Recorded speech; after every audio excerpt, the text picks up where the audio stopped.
A world parliament, a global government.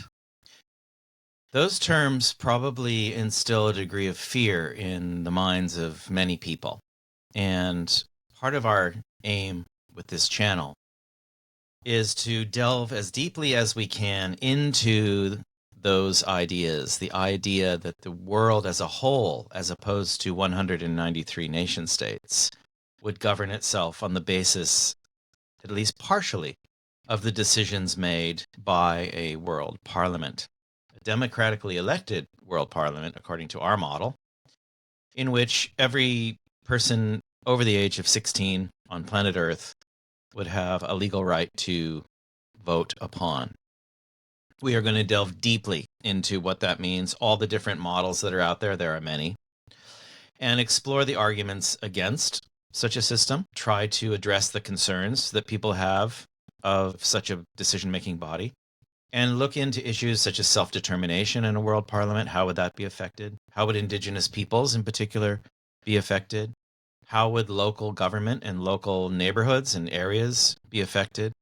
What would we lose with a world parliament? But what would we gain, more importantly? How would the world be a better place with a world parliament? How would a world be a worse place?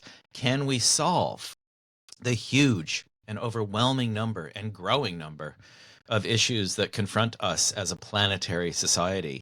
Climate change, nuclear weapons, deforestation, air quality decline, the death of coral reefs, the destruction of the oceans, the massive problem completely unknown to most people of land degradation, where more than a quarter of the land on our planet is officially declared as degraded, and some estimates put the number far, far higher than that, into the 50 to 75% range. We cannot solve these and the countless other problems, lest I forget poverty and discrimination and inequality, and the list goes on. We cannot solve those problems with current institutions as they are. We need something else. If it's a world parliament, then let's make sure that the way we do it is the best possible way. And that would involve inputs from as many people in as many places as possible to make sure what we design is positive and favorable and sustainable and yields, without question, a better system of global democracy than we have today. A world parliament would, of course, mean, among other things, that there would no longer be any autocratic leaders in any country on Earth. There would be no more dictators. There would be no more despots. There would be no more tyrannical regimes.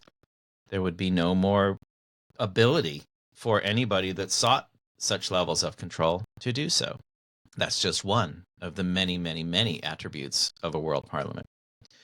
We had a tremendous discussion with one of the leading experts in the world on global governance and world parliamentary systems, the Swedish philosopher Torbjörn Tansio. And as you'll see from the podcast that follows, Torbjörn has deeply considered this question of world parliamentary systems, and we really hope you enjoy this episode. If you'd like to subscribe and you find this channel interesting, please do. Tell your friends about it. Tell everyone about it, because in the end, we're all world citizens. And that is our objective with this channel, to make the idea of world citizenship as clear and interesting and compelling as we can. So thanks again for watching. We'll see you next time. Take care.